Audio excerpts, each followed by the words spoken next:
నెల్లూరు జిల్లా మర్రిపాడు మండలం డీసీపల్లి పొగాకు వేలం కేంద్రాన్ని జిల్లా కాంగ్రెస్ కమిటీ అధ్యక్షులు నారపురెడ్డి కిరణ్ కుమార్ రెడ్డి సందర్శించి రైతుల సమస్యలను తెలుసుకున్నారు. ఈ సందర్భంగా వేలం కేంద్రంలో ఉన్న పొగాకు రైతులతో మాట్లాడి వారి ఇబ్బందులను అడిగి తెలుసుకున్నారు. ఈ సందర్భంగా రైతులు మాట్లాడుతూ ప్రస్తుత వేలాల్లో పొగాకుకు గిట్టుబాటు ధర లభించడం లేదని, పెరిగిన సాగు ఖర్చులు, ఎరువులు, పురుగుమందుల ధరలకు అనుగుణంగా ధరలు లేక తీవ్ర నష్టాలు ఎదుర్కొంటున్నామని ఆవేదన వ్యక్తం చేశారు. ప్రస్తుతం లభిస్తున్న ధరలతో పెట్టుబడి ఖర్చులు కూడా తిరిగి రావడం లేదని వాపోయారు. ఈ సందర్భంగా డీసీసీ అధ్యక్షులు కిరణ్ కుమార్ రెడ్డి మాట్లాడుతూ పొగాకు రైతులకు సరైన ధరలు కల్పించడంలో కేంద్ర, రాష్ట్ర ప్రభుత్వాలు పూర్తిగా విఫలమయ్యాయని విమర్శించారు.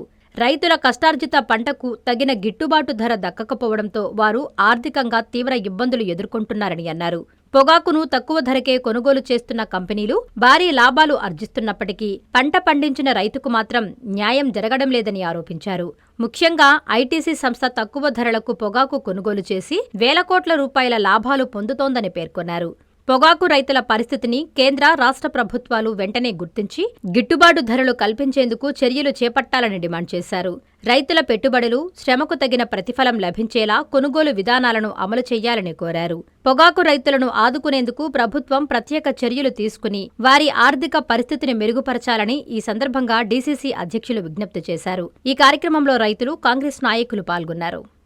షర్మిలారెడ్డి గారి సూచనల మేరకు పొగాకు రైతుల యొక్క కష్టాలను తెలుసుకోవడం కోసం డీసీపల్లి పొగాకు బోర్డుకు రైతులు మరియు రైతు సంఘాల నాయకులతో, కాంగ్రెస్ పార్టీ శ్రేణులతో ఇక్కడికి రావడం జరిగింది.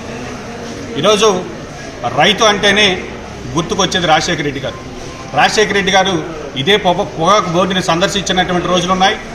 రాజశేఖర రెడ్డి గారి పాదయాత్రలో పొగాకు రైతుల యొక్క ఆత్మహత్యల మీద స్పందించి రాజశేఖర రెడ్డి గారు అధికారంలోకి రాగానే ఆ రోజు ఉండేటటువంటి రేట్లకి రైతులు నష్టపోతుంటే కంపెనీలు పక్కన పెట్టి రాష్ట్ర ప్రభుత్వ సంస్థ అయినటువంటి మార్క్ఫెడ్ ద్వారా కొనుగోలు చేసిన తరువాతనే కంపెనీలన్నీ కూడా కళ్ళు తెరుచుకొని రేట్లు పెంచడం జరిగింది.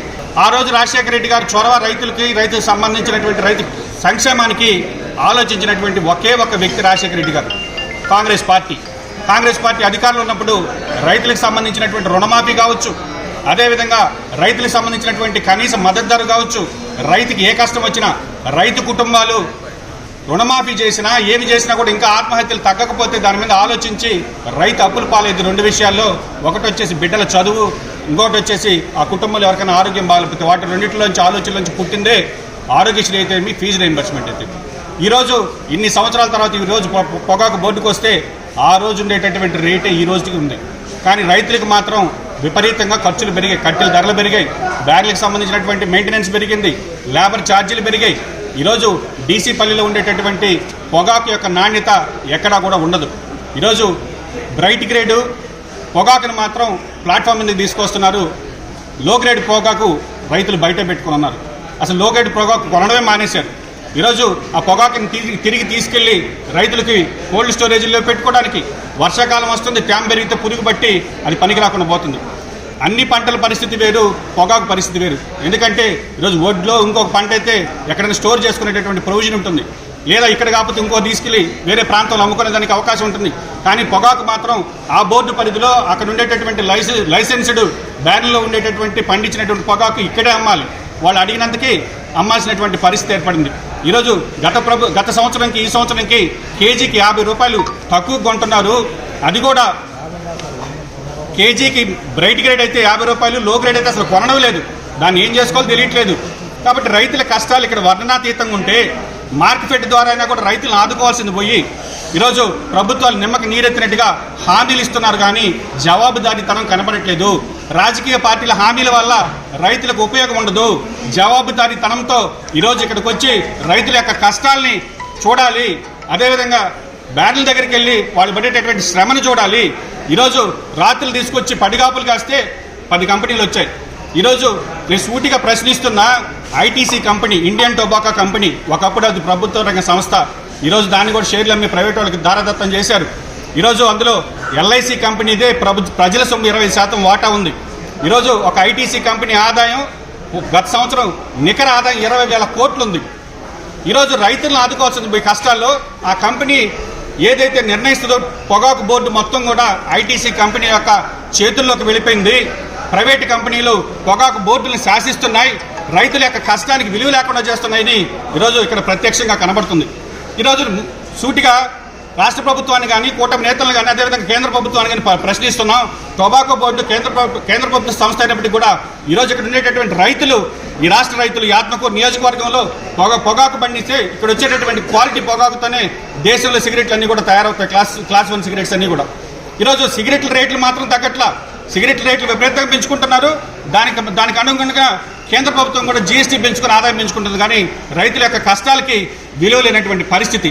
కాబట్టి ఈరోజు రాష్ట్ర ప్రభుత్వాన్ని మార్కెట్ని ఇంటర్ఫియర్ చేసి అవసరమైతే మద్దతు ధరకి ఎంతైతే రైతు నష్టపోతున్నాడో కంపెనీలు కూర్చోబెట్టి ఆ డిఫరెన్స్ అమౌంట్ పే చేయడమా, లేదా ఎక్స్పోర్ట్కి సంబంధించి ఉండేటటువంటి కష్టాలు ఏంటి, వాళ్ళకు ఉండేటటువంటి జీఎస్టీలో ఉండేటటువంటి ఇబ్బందులు ఏంటి ఈరోజు ఏ ప్రభుత్వం కూడా పట్టించుకునేటటువంటి పరిస్థితి లేదు.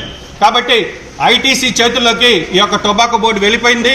మేజర్గా దాదాపు 70% కొనేటటువంటి ఐటీసీ కంపెనీ వాళ్ళ ఇష్టానుసారంగా రైతుల కష్టాన్ని దోచుకుంటుంది. కాబట్టి ఈ ప్రభుత్వం నిమ్మకి నీరెత్తినట్టు ఉంటుంది.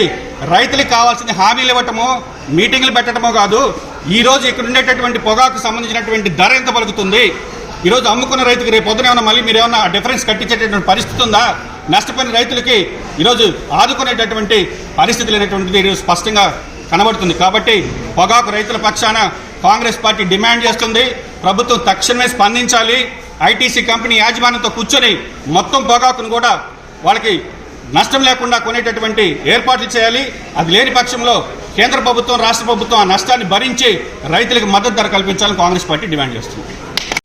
పొగాకు ఈ ఏడు అంత విపరీతమైన పంట పండింది, పంట కూడా క్వాలిటీ బాగుంది.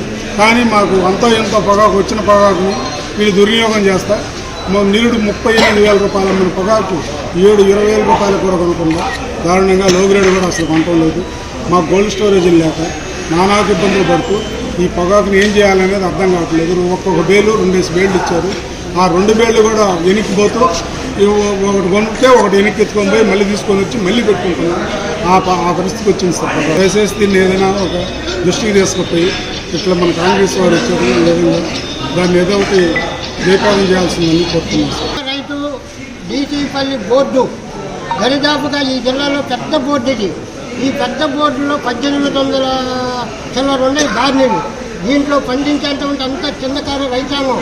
ఈ సంవత్సరం చూస్తే నాణ్యత బాగా దిగుబడులు పెరిగినాయి, నాణ్యత పెరిగింది, దిగుబడులు పెరిగినాయి, వాళ్ళ ఖర్చులు పెరిగినాయి, పెట్టుబడులు పెరిగినాయి.